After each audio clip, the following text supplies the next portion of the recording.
I'm just gonna keep riding that. It does feel like it's been a good minute, at least for myself as well. Hello, welcome, ladies and gentlemen, to this episode of Geekverse Sidequest, the non-Dylan edition, I guess. The takeover. That's what we can call it. The Mhm. TK takeover. TK, yes. I am the delayed Taylor Field, and I'm joined by... I'm the Thunder God, Kirklin Batzer. Not to be Yes. confused with Thor, by the way. Oh, I was thinking Thor. There you go. So maybe someone else can guess before we get to that topic.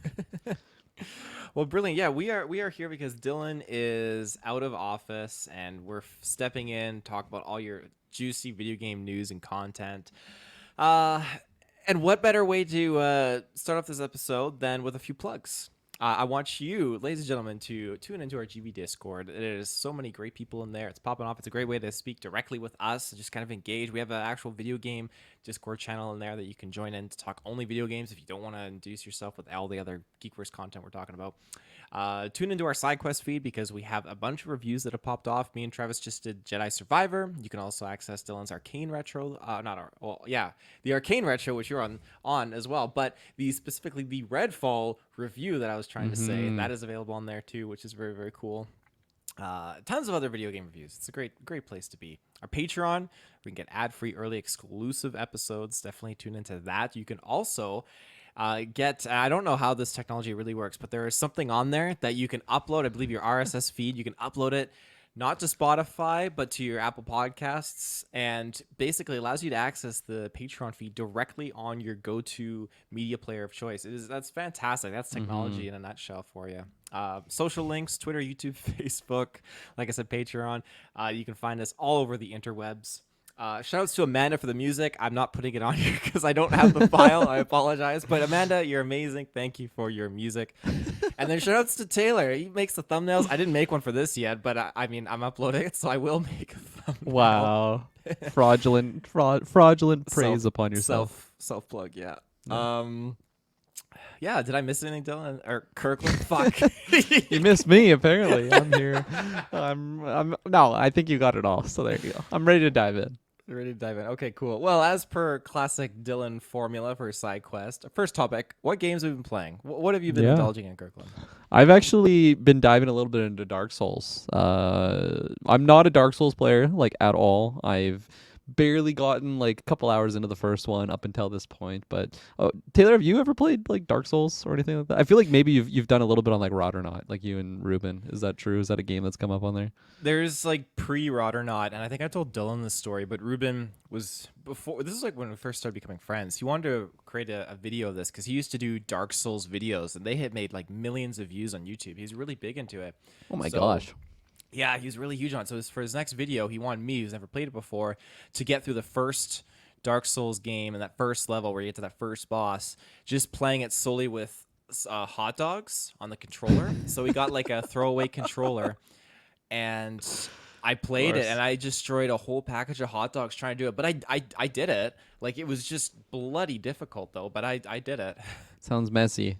That's not how I play. But, yeah, no, I have a lot of friends that really, really love it. Of course, like, here on the SideQuest, we're no strangers to it. I think we got a nice, lengthy Elden Ring review on this feed. So, but yeah, no, I've been around a lot of friends that have just been, like, praising it and telling me that I got to get in there. And now that I'm done the Arcane Retro, I just feel like I can take, like, a sigh of relief. You know, I'm not just powering through these Arcane games. It's not like it's a chore. They're very, very fun. I haven't played Redfall yet, so that's a little asterisk there. But yeah, I've been meaning to just wanting to go back in my library of games that I've just, like, always glossed over for all these years, or just not really powered through. And Dark Souls is the one that I picked up. So I was playing through the first one. I think I'm like 6 hours in. I was playing quite a bit, not so much over the weekend because I had a pretty busy weekend, but kind of like during the week last week. And man, yeah, I was definitely had like that eureka moment where I feel like a lot of Souls players will be able to kind of just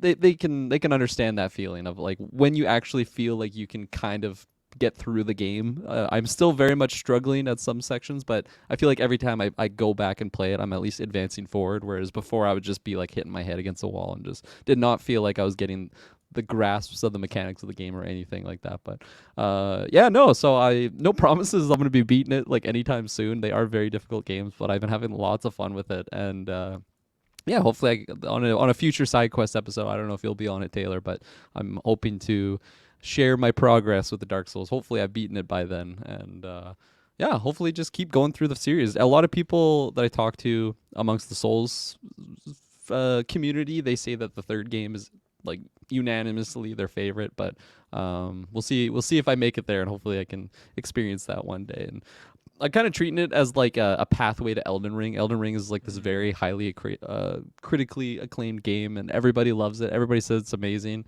And I knew when it was coming out that it's gonna be amazing, but because I just am not like a Souls player, I'm like, no, I'm gonna waste my money if I get that. I probably will just not be able to power through it. But hopefully I can earn that rank of the Elden Ring. And now we're years after the release, so hopefully nice some sales around the holiday times and summer sales and all those good jazz things. But yeah, that's the game that I've been kind of playing right now. But what about you?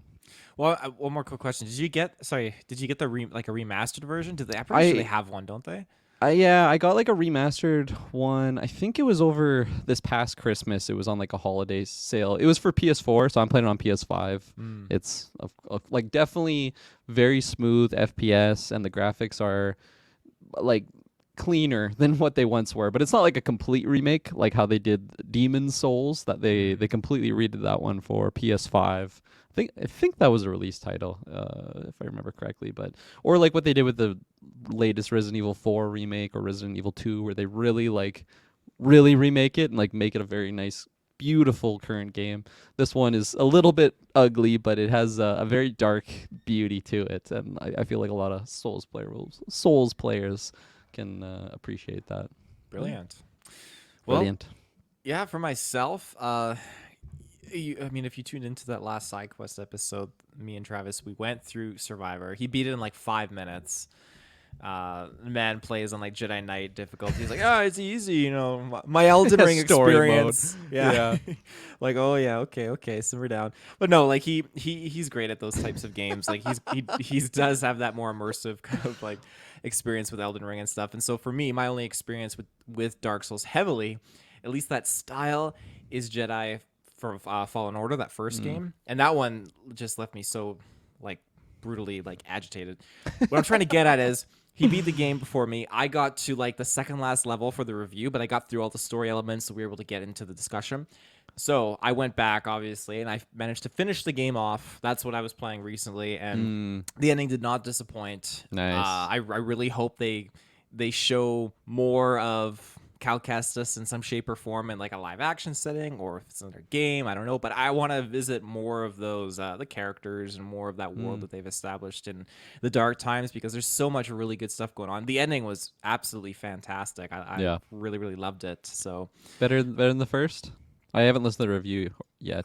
The first one, yeah, I'd say the second one was definitely better. They managed to, in a short review, they hit home with the characters.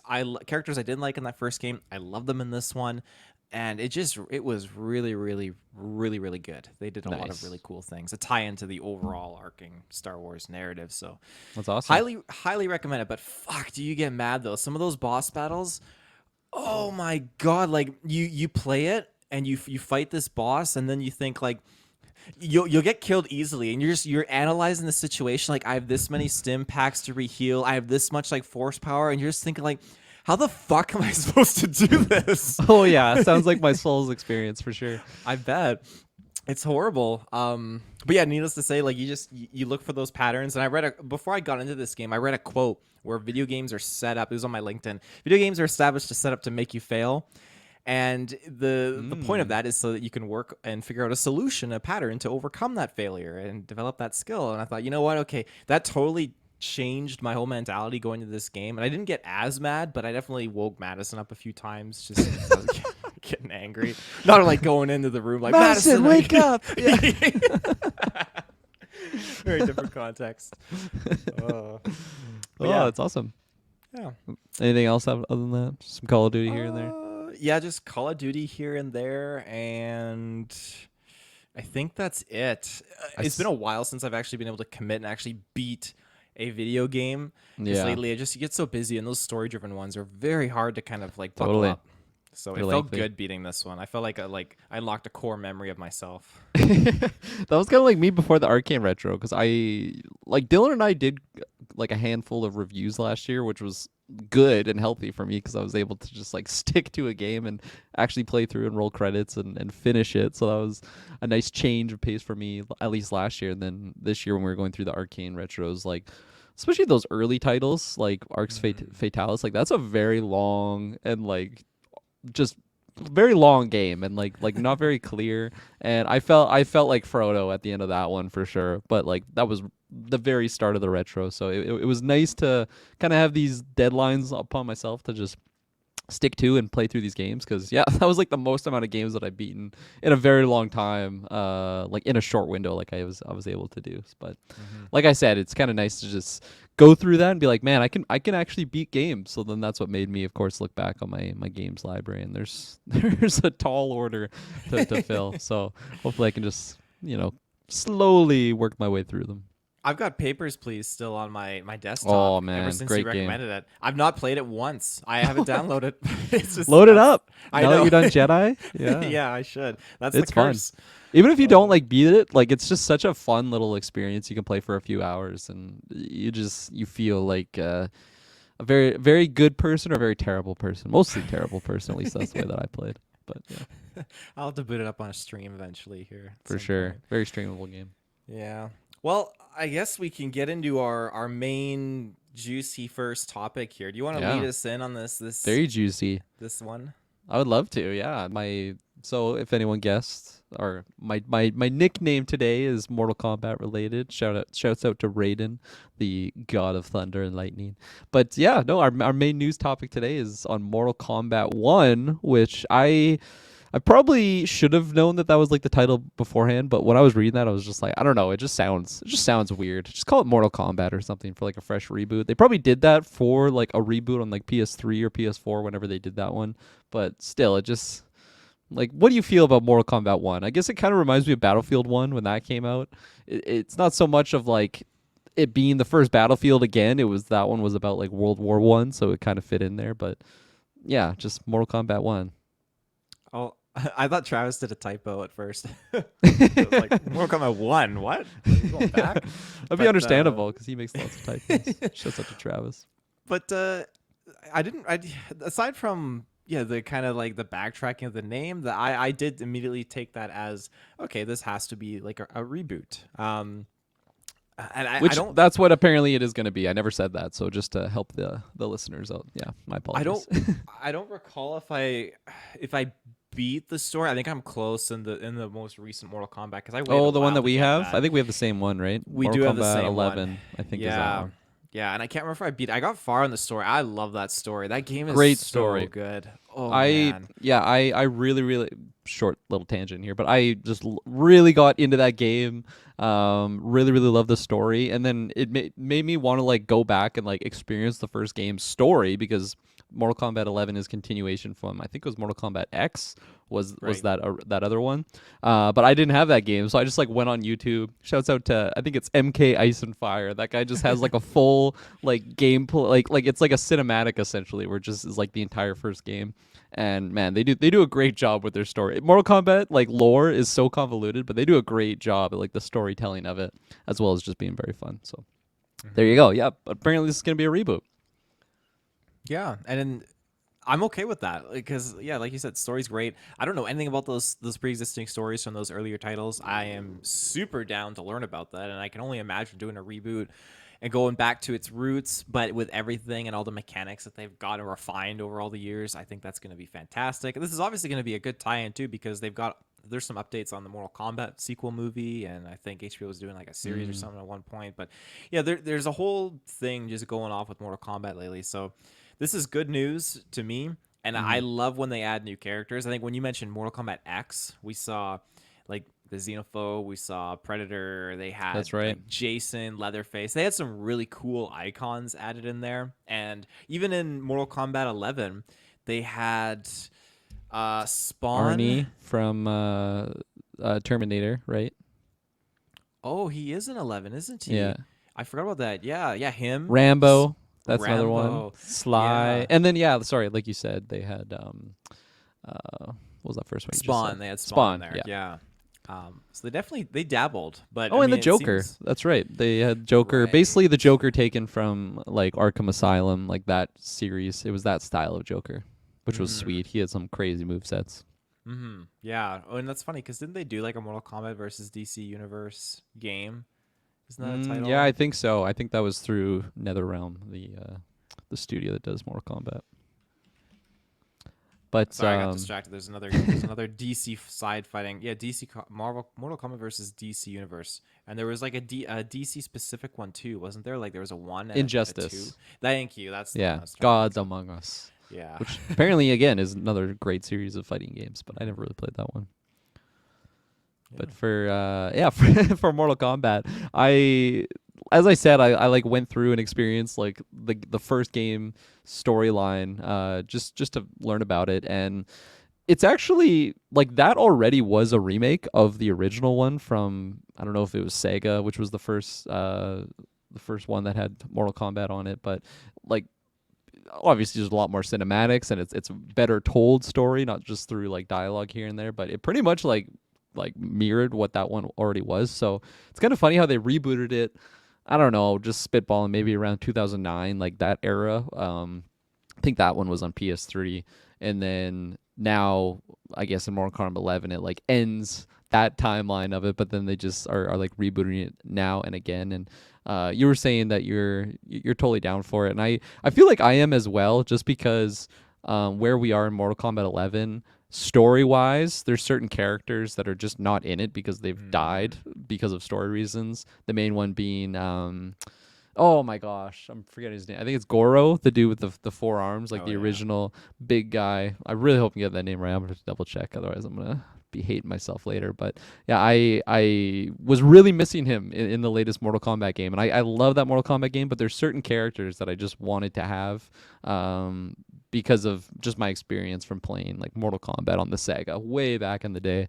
So Mortal Kombat is a very close franchise to my heart. It's very near and dear to me. So I will probably always be buying these games, not religiously, like every single time it comes out, I'm gonna be buying it, but every few iterations of the game, I guess in this case I have the last one, so I'll probably be getting this one as well because I think just the fresh coat of paint with this reboot could be really fun. And something that was attached to that article that we're referencing is future DLC Mm. characters who we were already listing off some ones that we really like from the previous ones, but it sounds like some names that they're throwing out was Homelander from The Boys, as well as DC's Peacemaker, and I think there was another one on there too that I saw. Uh, yeah, I'm not too sure, but Conan the Barbarian. oh, Conan the Barbarian, thank you. But yeah, Taylor, I said a lot there, but what do you think initially for these DLC characters? How has that got you? I know you've seen all these properties, so you're probably pretty jazzed about the potential of pulling people's heads off with Homelander. I don't know if I've ever seen Conan the Barbarian actually, and I think about it. I think that's the one that got away from me. Yeah, I don't think I've really seen it either. I've just They always heard the references and they did gifs, of an course.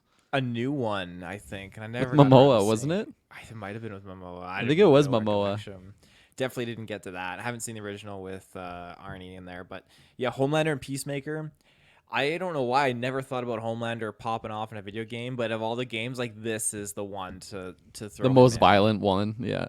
Absolutely. Oh man, I can only imagine like his finishers and just different things. Like I imagine he's not gonna like just beat one off and as a finisher or something like that. It's Mortal Kombat, you never It's know. possible. But yeah, him Peacemaker fits right in. Out of the three, I feel like like totally Peacemaker just easily slides Yeah, right in there. Him, Johnny Cage, like I'm down to see that. So yeah, I'm yeah. excited. 100%. And what are your overall thoughts on just yeah refreshing the because like I said like 2009 I'm gonna have to double check that. I'm pretty sure it was 2009 when that first initial reboot happened, and I guess that is quite a long time ago now, just making us feel old here. But is that like too soon to just reboot it? Or you said that you haven't fully beaten Mortal Kombat 11, but kind of speaking upon what I was saying of like certain main characters from those OG titles are just not in the game because of story reasons. Like, are you excited for potentially getting them back? I'm excited. You make a very very great point about that because that's something that I mean, at least I felt that way with the movie. The movie killed off some people. Spoiler alert. And it's like, well, that kind of sucks because then you can't really bring them in for the sequel. So I totally think that having a reboot is a great way to introduce these OG characters that might not have been there for a while to new fans of the community that are really into fighting games that haven't been able to get into this because like myself, like, oh, how are we supposed to really enjoy this and get to know these characters if they've been killed off already? Or there's so many more moments and significant development parts to these characters too that you might have missed. So doing a reboot allows people to explore characters that might turn to bad at some point, or Mm-hmm. like some manipulations, things like that, because you can't go 11 games and not have killed anyone off. It's Mortal Kombat, so there's definitely been a lot of killing Yeah, off characters. a lot of deaths.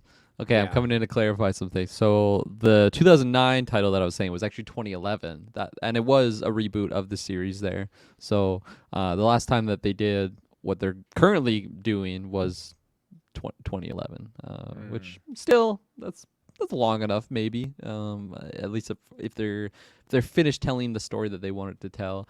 And then Goro was his name, the four-armed bastard Goro, who yeah. Four-arm beat the shit out of bastard. me in the he was technically in Mortal Kombat 11, but it's just if you fight in like Goro's lair, that's the arena, you just see like his skeleton like on his throne. It's just like, oh, look what they did to my boy.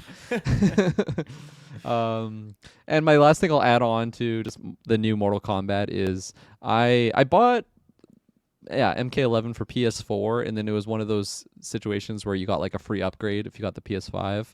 And man, what a beautiful looking game! And it like the frames are so clean. It's such a clean, crisp game.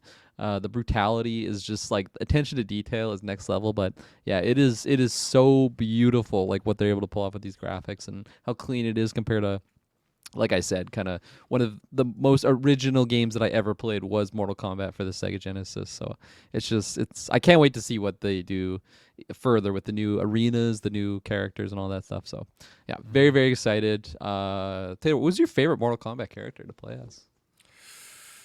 Oh man, it's been a Sorry to put you on the good spot there, minute. but No, no, yeah. no, no, no, no, no. It's been a good minute. I gotta look up their names real quick.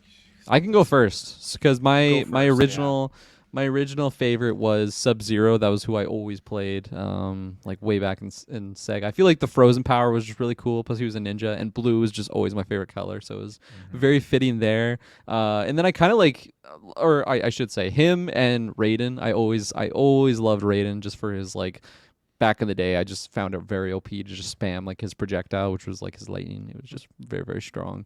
And then in MK11, I tried a lot of the characters, and they all had very unique skill sets. But Sindel was by far my favorite, and there's even some Geek vs Gauntlet history of me slapping Taylor with Oh, Sindel. I So got slapped.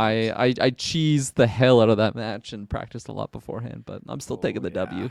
Oh yeah. But yeah, those are kind of like my main ones that I really like to play. So there you go, Taylor. Like killed enough time for you. If I remember correctly, Scorpion. I love playing Scorpion. He's so consistent. I love his moveset. That's It's who you played just as in fantastic. Sindel That in that that Sindel is match, by the way. yeah, did not do me well there.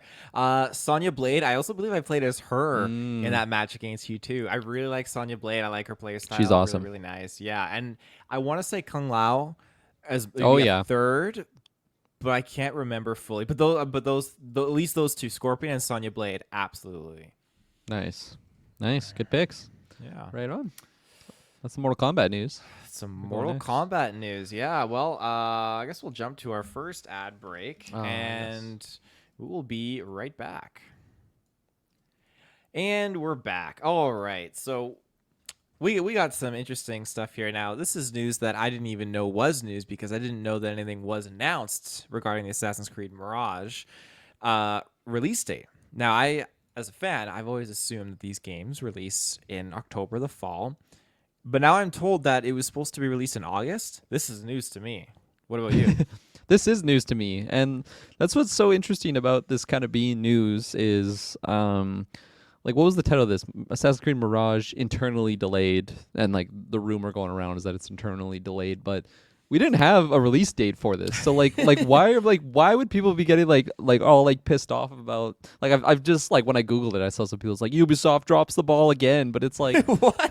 they didn't even have a release date on this. So like why is this even news? It's as if they're just haven't decided on a release date and now they again have not found a release date and the game's not ready in their eyes to be released. So I didn't really, I don't know, like I think when I first saw the delay thing, it's just like, okay, yeah, another game pushed back or another something pushed back. We live in the era of delays. I'm so used to it by this point. But yeah, when I looked into it a little bit further and just saw that it was an internal delay and they never had a release date, from what I've seen, I found that I kind of chuckle at it, especially like I said when I saw the angry fans out there on the interwebs. Just Ubisoft drops the ball again, can't release a title. I guess the one thing you could add in there is that like, because when do they always normally come out? Like November, October, around that time? It's like always October, the odd time November. So the rumored release time would be August. It's like, why are people even pulling that date if it was never actually announced? That's kind of weird. Yeah. Like if anything, I see this leak or this unveiling. It's just like, oh, Assassin's Creed Mirage confirms their release date is going to be the fall because they didn't announce anything prior. So I don't know. It's very peculiar to me. As long as it's not gonna screw over my draft pick, because I did draft this with no release date back like a while ago, taking that bold play. But again, I was worried when I saw, oh, they're delaying it. I'm thinking, oh, they're moving it from October maybe into springtime or something like that. No, not the case. They're moving it to October 2023. And again, my excitement is at an all-time peak high for this game. I can't wait to get into it because it's just going back to its roots. Like, might as well call it Assassin's Creed 1 for all I care. Yeah, going to like the OG-ness. Altair era. Is that kind of what it is? Yeah, going back to that simple play style, the smaller environments, less open world, which I think is a very good thing for this series right now.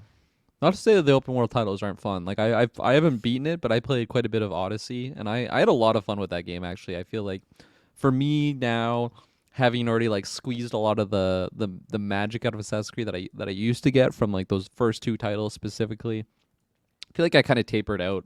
What was the one where it's like Ezio and he's old and he's kind of like he's like kind of Revelations. yeah, Revelations. I remember borrowing that one from a friend and I beat it for sure, but it was just like, okay, I feel like my magic for Assassin's Creed isn't quite there, but now it's really all about like the eras and the Odyssey. That was a big one. I just always love like the ancient Greece era, so I really had fun with that one, and they always do such a good job of just immersing you in the worlds. I never played Valhalla. I'm not a super big Vikings guy, but I did hear some good things out of that one. So I think this is really cool actually that they're going back to their roots, because obviously I have a lot of nostalgia for that early title. Oh yeah, totally. I couldn't agree more. It's a safe play, but I think it's a good play. And it's not dismissing the fact that we're getting other titles too. We got that codename Hex one, which is like Blair Witch style. We're getting Japan, which is a huge request for a long time. There's Project Jade, which is a full-on Assassin's Creed mobile title.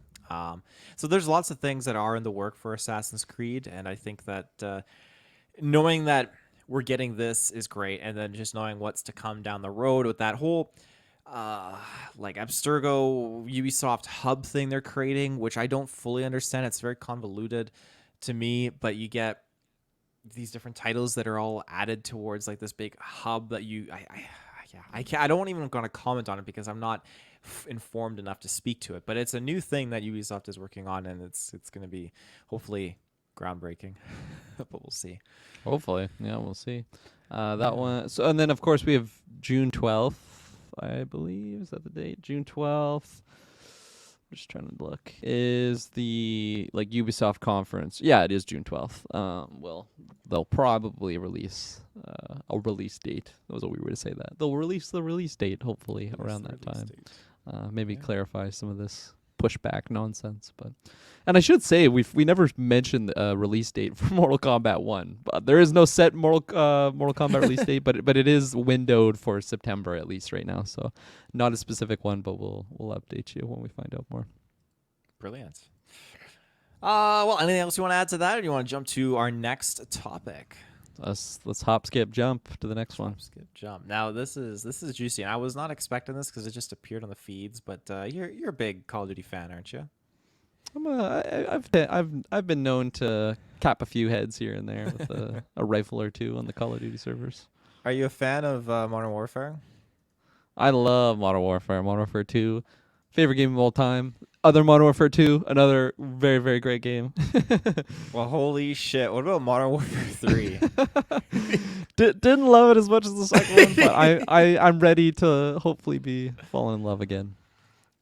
Well, are you telling me that another Call of Duty game is coming out, Taylor? The series isn't dead after Modern Warfare 2? Believe it or not, we're getting that Modern Warfare 3.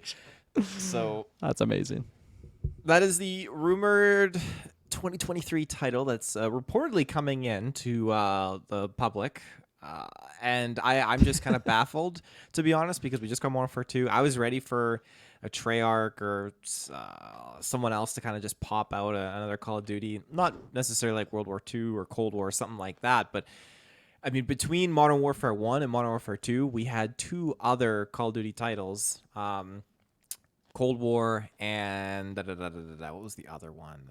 Why am I drawing a blank? Black Ops. No, it wasn't. Oh, Black Cold Ops. War was Black Ops, wasn't it? Cold War was the Black Ops equivalent in my World War opinion. II. And then we one? had 2020, Oh, 21. yeah, wasn't it like World War III? No, World War War III. World War II. Vanguard. That's the Vanguard, which was World War II, right? Which was World War II. Yeah, and a lot of people hate on Vanguard. I thought Vanguard was great. I think it tapped back into what Modern Warfare 2019 was like trying to do. Again, it's not Modern Warfare 2019 because that game was fucking fantastic. Cold War was weird, but these two editions really shook the fabric of Call of Duty because now we had Warzone that these two other iterations of Call of Duty over the course of 2 years added to it with new maps, new guns, mechanics, so many different things, and it really grew. So now here we are. Modern Warfare 3 is the next title announced following Modern Warfare 2. No other spin-offs inside. This is supposed to be coming from, developed by Sledgehammer Games. And Sledgehammer has done a few other titles for Call of Duty as well. I believe they did Call of Duty, what was the one? Advanced Warfare. Yeah, and Advanced Warfare is one of my absolute favorites. I loved Advanced Warfare so much. With the exosuits, they totally just changed it up. Hated it. It was great. Hated it. It's too different. It was too very, different very for me. Different. Yeah, I absolutely loved it. So I'm excited to see them here, and maybe I'm drawing a blank here because who did? Okay, no, they didn't work on that one. So I digress. This game is coming with a campaign, multiplayer, and supposedly zombies this November, is what the report says. Yeah, so that's wild. wild. What do you think about that? The first thing I thought is, as you were saying, how we always have these different titles between the Modern Warfare ones, as at least since the 2019 release, and with each one of those new Modern Warfare games, you get a new Warzone. So when I saw this, I was getting concerned. I'm like, oh god, they're gonna freaking take away Warzone 2 from me now already. They give me some new one with some weird mechanics I'll have to learn. But it sounds like no. I mostly, like, when I play Call of Duty now, it is mostly just Warzone, even though I do own Modern Warfare 2. And I feel like I've gotten used to now, like, especially since they added. It's not called Rebirth Island, is it? It's Resurgence. Ashika, was that the island? Yep. Ashika. Look at that. I remember it. And I got used to it. And I was having lots of fun with new Warzone. But it sounds like they're adding, a new map with this release for Warzone, at least? Supposedly, yeah, the new map is reported. Or is that a rumor? Los Almas, and it will come during Season 1 of this new game. And it makes sense because it's something that they've done in the past. New Call of Duty drops, like, oh, we get a new map. Because when we look at Cold War introduced Rebirth Island, and that's when things got real fucking good. And then Vanguard introduced, I can't remember, It was the bigger, main map, right? It was it was like Hawaii Island. It felt like because it had a big volcano. Got the Godzilla King Kong event was on. Oh, there that too, was great. So so it's a signature thing. New game, new map, and I'm assuming we keep Ashika Island. And that I sure hope so. I sure hope so too. This would replace the main one. my main concern there is that it's like it would be season 1 of the new game, and at least coming from Warzone 2, I can't really remember what it was like for when Vanguard dropped, but coming from like Warzone 2, it took a little while for us to get that Rebirth Island again, which is my favorite game mode to play. It's just a little bit more fast paced, but yeah, I don't know. It is out of the ordinary, at least when we're comparing it to some of the previous titles that they have released, because it did seem like they kind of had that formula going of Modern Warfare, 2 different titles, and then Modern Warfare again. Do you think they're just running out of ideas?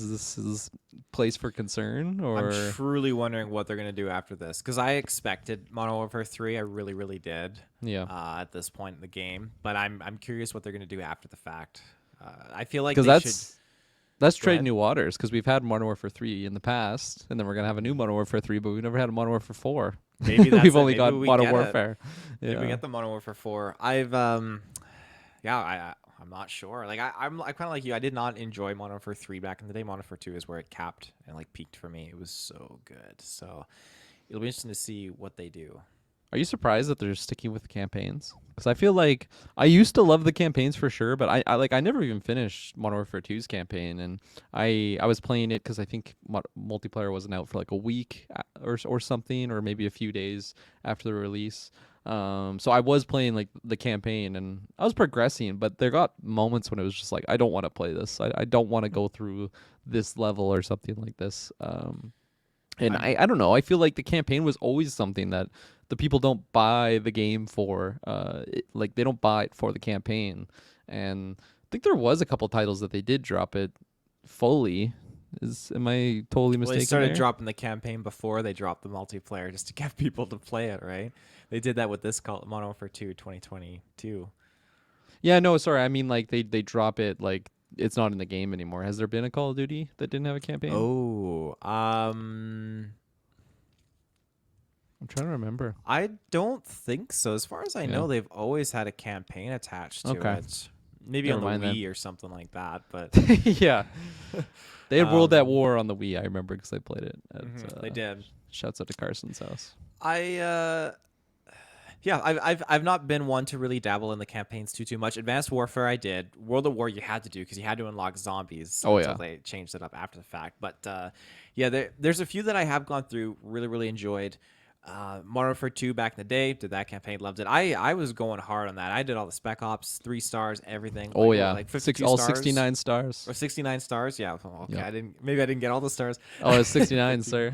But yeah, it's fantastic. So some of those campaigns are really, really good. And I did play and got quite far in Modern Warfare 2's campaign, but as soon as the multiplayer drops, I'm doing that. I'm working on Yeah. my guns. I'm working on my unlocks. There's so much Pwn more. and noobs. That's what we're Conan doing. news, exactly.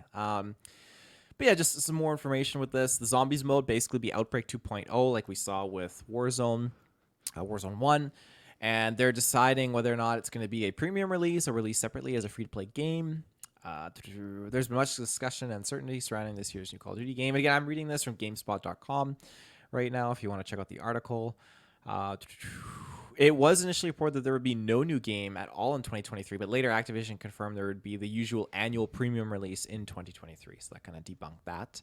And yeah, they reported that 2023's new COD will be heavily connected to the Modern Warfare series. And yeah, I mean, 2022 Modern Warfare 2 hit $1 billion in 10 days. That's fucking nuts. Yeah. Like, Jesus, that's success in a nutshell. Do you think they're gonna do that again on this next title? Because I don't think so. Like, Modern Warfare 2 alone had so much. Like, Modern Warfare 2 is the game. Like, the game. I bought it. I Yeah. hadn't purchased a Call of Duty in years, and so many people that I had talked to that did end up buying it. They're like, "Yeah, man, the original Modern Warfare 2, like that was my game back in the day." So, like a lot of people had that. There probably will be some of those for Modern Warfare 3, but I feel like it's a significantly less number than what they had for MW2. I think it comes down to if they market it well, because Modern Warfare 2019, that like people we're skeptical. We're coming off of some rocky titles. That game drops and people loved it. It was like, holy shit. Warzone came out, huge success. Like this was like a massive resurgence for Call of Duty. It was great. And so when you take that success factor, stack it with a sequel, that sequel title that people have so much nostalgia for, you're just dripping in success. Like there's no chance of failure. So Keys I to think, success. yeah, exactly. So I think that this third title, if it's marketed correctly and amped up enough, I think that they can definitely maybe land on it and turn it around on like that third title. Because that third title was all the only marketing they did was like, oh, Battlefield 3 and Modern Warfare 3. It's like, well, this is kind of weird because Battlefield 3 is fucking fantastic. So we're all going to go there, which I did. um, but, well, there's one more thing I was going to touch upon this. It looks like, and also attached to this rumor, that Activision's Treyarch Studio is reportedly going to take the reins and lead development on a new Call of Duty game for 2024. So they just keep on coming. Yeah. I would have guessed we would get another title the following year as well, as we always do with Call of Duties. But yeah, I'm very curious as to what the sales are going to be in comparison to what Modern Warfare 2 was, because it was pretty significant leap up from the previous ones, if I'm not mistaken, for this MW2. And I don't know, maybe if they do see a major drop off, like not even, maybe major is too big of a word, but a significant enough to like not necessarily raise flags, but just shift their focus. Like I feel like if this one crushes and does more than what the second one was, I could see it possibly going MW4 for the next title. But if it doesn't meet this one, I think maybe that's where we veer off and possibly do some other titles. Not saying that we'll never get the MW4, but I think it's a little bit of a testing ground because they clearly see that there's a lot of attention for the Modern Warfare titles right now because of the purchases for MW2. But who knows? We'll see. We'll see what happens. Yeah, absolutely. We shall see. Well, what do we got? We got another news topic here. We got a juicy Nintendo bit of news, don't we?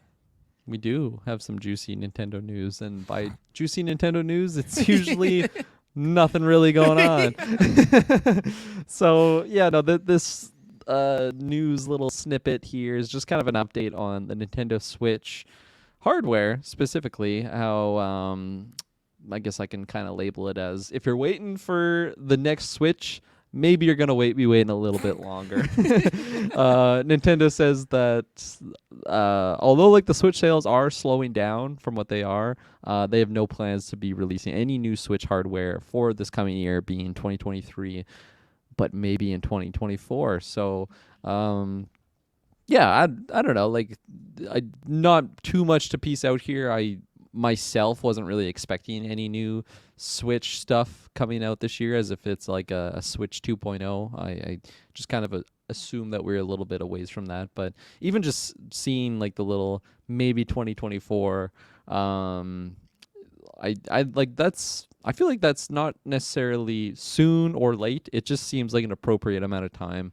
until like the next update on the upgraded Switch. But what about you, Taylor? Were you waiting out for the Switch 2.0, or is this kind of yeah, it's more of a little reminder that new Switch stuff's on the way, as opposed to a surprise being that you're not getting any new Switch stuff this year.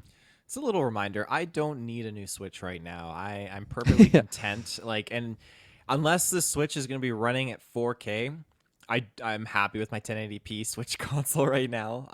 And maybe that's what they're going to do. And if they do, then I could be persuaded. But yeah, I'm happy with everything I got. I'm hoping that this new hardware is not going to be like, hey, now you have to buy new game cartridges for this, like going from a DS to a 3DS or like a Wii U to a Switch. I don't want that. And I'm hoping that I can just pluck my Switch cartridge and put it into the new Nintendo hardware. I'm really, really hoping for that, because that means I'm going to a new console that has no, for now, Luigi's Mansion, no Strikers, no Pokken Tournament, no Mario 3D All-Stars. I'm sure Smash Brothers would come, but currently none of that. There's no new Mario Kart. Like, there's so many good titles. I'm sure we would get that mainline Mario game. We'll get a new Mario Kart or something. Oh, they'll probably take Mario Kart 8 and be like, oh, the deluxe revised edition with the booster course. Hey, not all the DLCs are out yet for the last one. That's true. So, yeah, I'm just, I would want those games to migrate over, and then I'm happy. I sure hope they would. I feel like it's not a very Nintendo thing to do that with, but we'll see. The reason why we're bringing this up too is kind of like just I think it was I'm sorry, I'm gonna butcher this name, but Furukawa said on an investor call that sustaining the Switch's sales momentum will be difficult in its 7th year. Their goal is selling 15, and he said this over an investor call, by the way. Their goal was to sell 15 million units this fiscal year, but they do see that as a bit of a stretch. But they'll do their best to bolster demand going into the holiday season so that we can achieve the goal. They're also going off by saying supplementing existing titles with a continuous stream of new titles and add-on content. Of course, we got the big one that has, it's out now, Legend of Zelda Tears of the Kingdom. So, of course, that's a really big title that will be driving a lot of sales. I'm sure it already has, and continuing going. That is their breadwinner title, I would say, for Legend of Zelda. And apparently it's doing really good on the Metacritic ratings. We also got Pikmin 4 in July. I'm very excited for that game. I'm picking that one up day one. What about you, Taylor? Are you a big Pikmin fan? I think I drafted it, but I've never played Well, it I'm going to be before. helping you out. I'm going to be rating it a 10 out of 10. I hope so. That. I've played Pikmin in Smash Brothers before, but that's the limit of my experience. Oh, yeah? Never played the original titles? Never played. Great games. Cannot wait to get in there. And then, of course, we got a pair of add-ons for Pokemon Scarlet and Violet called the Hidden Treasure of Area Zero.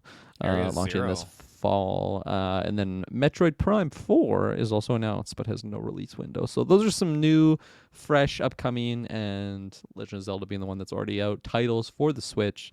And yeah, hopefully that'll boost their numbers, help them out, and then hopefully we get a nice big announcement around this time next year for some new Switch hardware. But I don't know. I'm not going to be itching to get to it because, as I've already stated earlier in this cast, I have a big plethora of catalog of games that I don't need new things to buy. I already got so many things under my blanket that I've already purchased that I've yet to play. So can't wait to go in there. But yeah, that's it on the Nintendo front. Where are we going next? We're going to the sweet relief of an ad break. We'll be right back. And we are back. How about that? I feel relieved. You feel relieved. I do too. Ad break. Yeah. Took a good however long the ad was, we took a break for it. Our next topic, and I'm curious about this one a little bit because it has to do with Xbox, and we know that there's a whole thing going on with them trying to get Activision Blizzard, and they were denied, I believe, by I want to say the UK, the whole United Kingdom blocked their Just the Royals purchase. Yeah. UK. But while I'm looking up this thing, because my lack of planning here. In short, though, the Xbox acquisition was approved by the EU, the European Commission, to buy Blizzard and Activision. So how do you feel about that, Kirklin? It was approved now. Well, that was from the European Commission. So because the big deal, if I might be getting ahead of myself here, but there was the big acquisition between Xbox buying Blizzard Activision, and then the EU or someone in the European something had something to say about that, and they didn't like that, so they blocked it. No? Are you frozen right now? You're tripping me out. I think you are frozen right now. Maybe it's me that's frozen. I'm just going to keep talking until someone else comes in here. Am I back? There you go. You're back. Okay. I had to do a little mini rant there. Thank you. I appreciate that. Tapping in there. The UK's antitrust watchdog rejected Microsoft Corporation $75 billion deal. There you go. Now the UK's antitrust watchdog, they obviously have some hair in the game here or some say in the game because they can obviously make this go down or not. And in this case, they chose not. They chose not, yeah. So I personally don't understand the legalities between this stuff. So when you have the European Commission and the UK regulator blocking it, but you approved it, I don't know what happens. Do they flip a coin? Like what goes down? So I'm assuming they're just gonna have to make their claim like in court or something. Yeah, I am completely out of my wheelhouse when it comes to companies buying other companies. I I don't know, because when I did read this, I didn't really think too much of it in the sense of like, oh my god, this transaction's not going to go through now. I just assume there's going to be more hoops that they have to go through, and I don't know if it has to do with them just rejecting it. I feel like they're gonna just find a way to do it, whether they have to, I don't know, start another company that like a smaller company to get it, because it sounds like it's like a monopoly type thing where they don't want one company to just have all of this one big thing. Again, I don't even know if that's the case. I'm just kind of speaking out of my yin yang here. It is kind of unfortunate that it is delaying what that would be, because I don't even really have an Xbox, but I'm still very curious as to what would come from Blizzard being under the Xbox umbrella and just what that looks like going forward. I feel like I'm kind of in that camp that because they don't have too much skin in the game, I'm curious what those titles and what happens with those studios, what it looks like going forward. So to get delayed in that sense, I'm kind of bummed. But I kind of see it as just that, it being a delay, not so much to this isn't going to happen. So if it goes that route, and again, I'm completely out of my wheelhouse. I don't know if this is like a big legal matter in the sense of, no, yeah, this purchase just might not go through now. I would be very surprised. So I'm curious as to just kind of what happens in the next few weeks or months, however long it takes. I feel like it's going to be a very long, slow process of just court things. But Yeah. yeah. No, What I about you, agree. Mr. Xbox? I wanted to go through because I feel like Activision is not doing anything with some of their older IPs. Like, and when you have PlayStation coming out and saying this and that, like, oh, we gotta be, they're gonna do all this kind of stuff, damaging us, keeping things off, like they're damaging us. They were talking specifically about Call of Duty. I was reading that them withholding Call of Duty Damaging us. damaging us is going to cause some disruption for them and their Call of Duty versions for the games. I think it's all bullshit. I really do. I think Xbox needs to get this company so they can let's put out more Guitar Heroes. Let's get those coming back properly. Let's invest these dollars in some of these titles and do it. That being said, now I know Xbox has acquired so many different things, and Redfall is not well received at this moment in time, but maybe is that the downside of like a large corporation just kind of like taking over, and like a Rogers taking over Shaw? Is it going to desaturate and fuck over Shaw? I hope not, because I love Shaw, but yeah. Big Shaw fan. Not sponsored by them. No, for sure. But that's all I have to say on that. So that's one area that's approved it. I think that the United States still has to go through and go at it. So, I mean, who knows what's going to go down. Because what's the big deal with EU being involved? Are one of these companies based there? I always thought they were just American companies. It's when it's a large amount of money that is in the billions of dollars. Yeah, that's Dr. at Evil stake. money. It is Dr. Evil money. When there's so much money at stake, then I think it kind of there's fucks reasoning up the behind whole it. world It fucks up economy, the world. So all the big powers to be the economy be like, whoa, okay, like we're the gatekeepers here. We're gonna come in and like figure out if this is illegal or not. It's probably because nobody in these dealings actually have that money. So it's like the money's got to come from somewhere, and that's where the European Union has to come in. But again, speaking out of my ass, I have no idea what's going on. But I'm curious as to what's going on, because this isn't even necessarily breaking news, right? Like you and Dylan initially talked about this a little while ago, if I remember correctly. We did, and it was just sat stagnant for a while as they're doing things. And so yeah, the UK very recently, they denied it, and so this was just today that the EU has approved it for their end. So okay, there you go. Yeah, that was I was very confused recent. on that. So Very recent. there you go. Moving along. Moving along, we got two more topics left, and this I had one topic, but this other one I just kind of snuck in there because Travis. I saw you snuck it in there. I didn't even see that. Yeah, I got a kick out of it.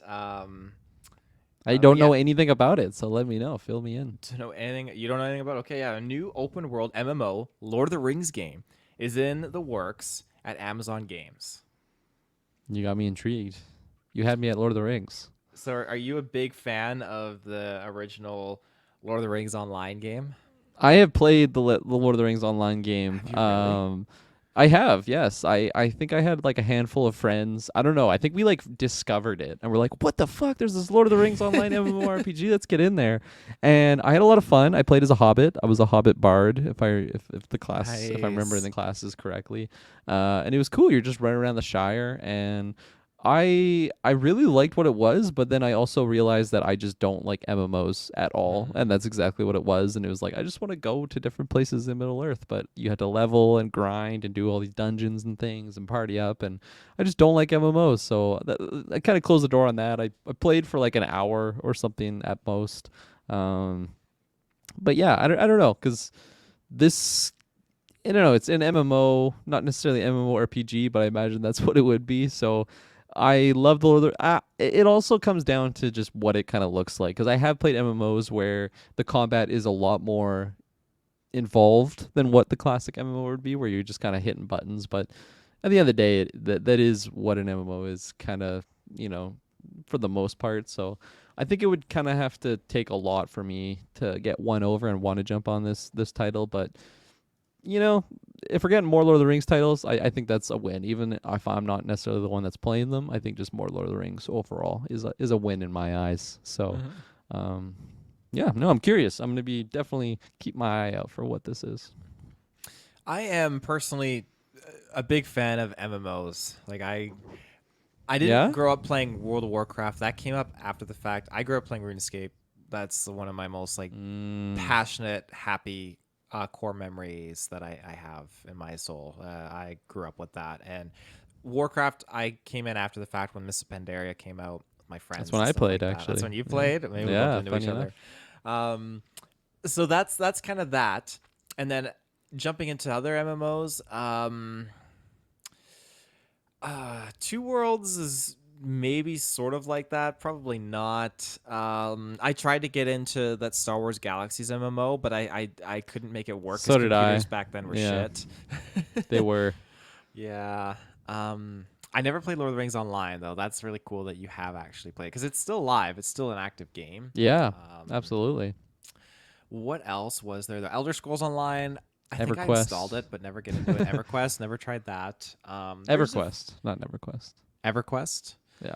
Yeah, I never tried EverQuest. There's a The one few I that was have thinking of popped was up. Blade and Soul. That was like the super Japanese weeb one where Mm. I think you had to like, I don't know, download it and then download like an English version of it. But yeah, no, I that one was really fun actually because the combat, it like the PvP element was really intense where you could actually like outskill them as opposed to just like hitting buttons and like using your abilities that way. That one was really really cool. Me and my friends played that for a good chunk. We didn't like max out or anything, but we had a good string of time that we had a lot of fun with that game. And another one too was Dragon Ball Z Online or Dragon Ball Online, Mm. whatever it was called. And that was one that wasn't available in North America, so you had to like download the Japanese version and like just play that. And I remember watching like a 7 hour tutorial on how to do it. And then I finally got in there and I just like did not like the MMO aspect to it, but I still got in there. There you go. Hell yeah. There's something about doing the grind and like leveling up and stuff and just That I meeting do not people like. online. I love that. I love it so much. I have so many people like from my RuneScape days where I'm still friends with them. I haven't met them in real life, but they are some of my Nice. like best friends that I've talked. I've known It's them very since I was common. like it It's is very common. common knowing them since I was like 12 years old and like you for this is actually kind of like a meme where it's like oh it's forever like offline but then like Yeah. in recent Next years time, like baby. next time baby yeah in recent years I'm able to kind of like connect with them on social media and like talk and it's like holy shit like, yeah some of us have kids now when we were kids like we were like 11 Some of them 12 are years old murderers, so some probably. of them murdered some of them are in jail no one's dead as far as I know no one is in jail but yeah it's just great to rekindle that friendship because these are people that they help raise you at times and you're bossing you're leveling up doing all these things so It's there's true. good nostalgia there for sure A lot but of yeah. hardcore MMO people I feel like have similar stories to that. I have friends that they've gone to like the States. Well, we're in Canada, but they go down to California or something to go visit like their raiding crew or something, and it's pretty cool. I love hearing stories like that, at least in the gaming community. Mm-hmm. I don't think I've ever done anything like that. No, I Too haven't done anything scared. like I that. play very vulgar games that I don't want to meet the people I play against. Because people in those Don't Call want of to Duty meet yeah, in lobbies. those Call of Duty Fuck lobbies. your I don't want to meet mom. those people. I I'm don't gonna want to meet them. fucking kill you. Well, I don't want to meet you. Exactly. Um, but ultimately, am I curious by this MMO, Lord of the Rings? I am. If it's got a subscription service, then I'm not into that. Oh, I remember the other one, Star Wars: The Old Republic. That was another one that I did play. I remember I bought I thought like we already the mentioned that one. I Star Wars. Star Wars MMO. Galaxies. Oh, Um, okay. Star Wars: The Old That's the Republic. one I was talking about then. Galaxies, or the Old Republic. The Old Republic The Old one. Republic. Okay, I dropped Beautiful like two. cinematics. Beautiful cinematics in that It's game. beautiful cinematics. Absolutely. When the game was coming out, I did the pre-order for like the $200 edition. It came with a statue. It came with some sick shit. And then I immediately, when I found out it was a subscription service, this was before I started working at Target, so I had fuck all for money. But I bought, I was blowing it on this. I canceled that. Took my money elsewhere because I wasn't going to pay that. Yeah, but they did switch the game to free to play eventually at some point. I'm pretty sure because I did try it and I did play it for a couple weeks. I think I still have my account, but I didn't have a proper computer to run it. It was very demanding, but it was fun. It was very, very fun from what I remember. Glad you canceled your $200 pre-order. Yeah. I had to get smart with my money back then. Little Taylor. Little Taylor. Yeah. Oh God. But yeah. Anything else you want to add to Lord of the Rings MMOs? Nope. Let's move along. Okay. Our last topic of this episode is Star Wars. Now, you've played Empire War. I know you have. I have not. I have not actually. You've played it by now. You know why I haven't played it? Because it's like a 30-year-old game or something. Maybe not, but it feels like a 30-year-old game. And it is never on sale on Steam. It is still like full price, and by full price I mean like $30+, which isn't super expensive, but I don't know, for a game that's like over 20 years old, I feel like I should be able to find it for like $5 or something. But I've wishlisted it. It's never really goes on sale, but when it does, it's not super sale. But I really want to try it, but maybe I don't need to try it. You know, maybe might if not have something to. in the news happens. Yeah, so I mean, as far as Star Wars RTSs goes, there's Galactic Battlegrounds, which is like the OG of Star Wars strategy games. I never got around to playing that. I've wanted to, and I might get into it someday in the near future, but Empire War was my jam. I remember going into EB Games. I got my hard copy, still the gold pack that comes with the original and the Forces of Corruption expansion. I sunk hours and hours into that game. Holy shit. I wish I could have seen back in the day how many hours I sunk into it, because I think I've only clocked in like 50 hours now as an adult. But back then, it was all I played. I was building maps. I was in clans. Like, I was committed to that game so hard. It's one of my top favorite games of all time.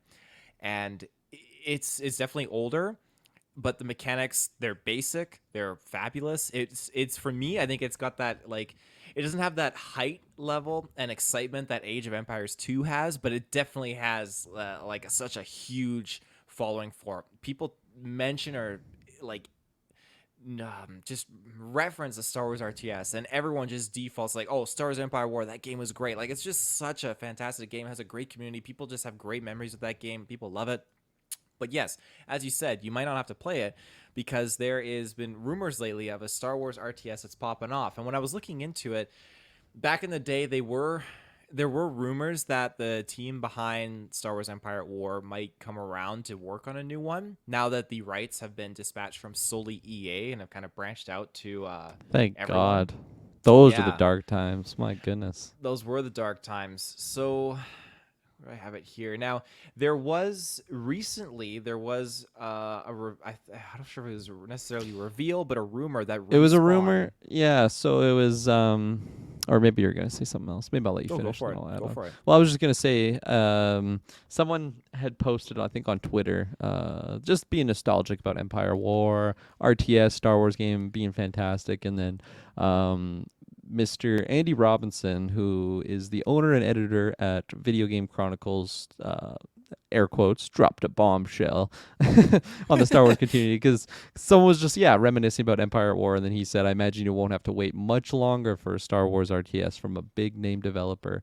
And then someone had replied, just asking for clarification in response to they were saying like they'd completely forgotten that there was one in production, Bit Reactor or Respawn, and then he was clarifying and said the one I was thinking of hasn't been announced yet. So with a winky face. yeah, with a winky face, which is very seductive and just provocative to a certain extent. But yeah, so of course this individual was reporting on this stuff all the time. So this was on May 4th. So the running theory is that he knows something that hasn't been announced yet, which is it could be true, could be not true. It is a rumor at the end of the day. But for myself, I think this is fucking exciting news. Because, yeah, I have never been able to play Empire at War. I have been able to. I'm just a cheap bastard and haven't been able to drop $30 or $40 on a super old game. But even if it is amazing, but just the prospect as to what a modern day Star Wars RTS could look like, I am so over the moon jazzed about it. RTS is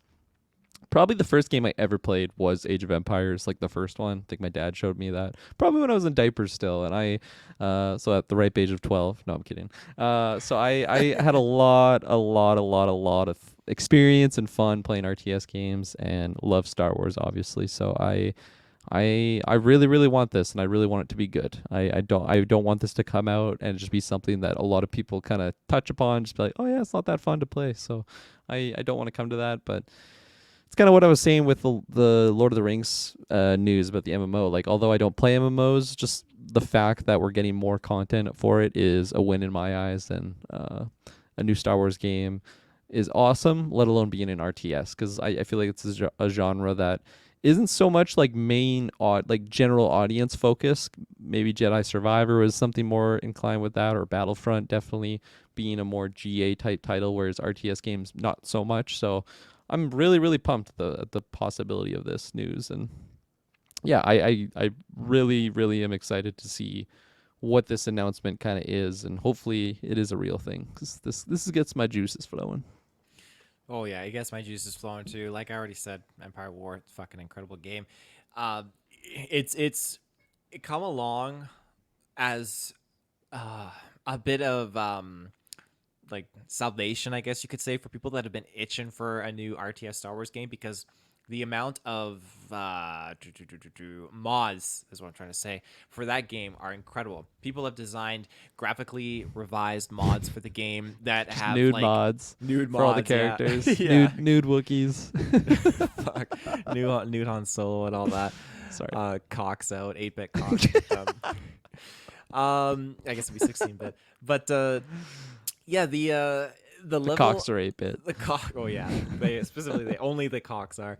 They've added so much, like Clone Wars, new campaign missions, new planets, new units. It's just incredible, and I'm thankful for that, because I've played some of the mods, and when you get to actually access the Clone Wars era stuff, it's great. Because Forces of Corruption, Empire War, it's just that it's only Empire era stuff, and when you do Forces of Corruption, they do have nice little things that the developers put in there where you can get the Venator class cruisers. So Mm. when you're setting up maps, I love to set up battles where I have like a fleet of 30 Venator cruisers against like the Imperial Star Destroyers, and it's fucking chaos. But like there's nothing to me more satisfying than when you have a planet, the space battles are where it's at, man, and you have the rebellion, and you have your fleet of your Super Star Destroyer, the Executor, you have all of the Star Destroyers, you got the Death Star, you just go in, and the battles that last for like an hour and a half because the enemy deploys like 50 Calamarian cruisers, and you got like 70 Star Destroyers,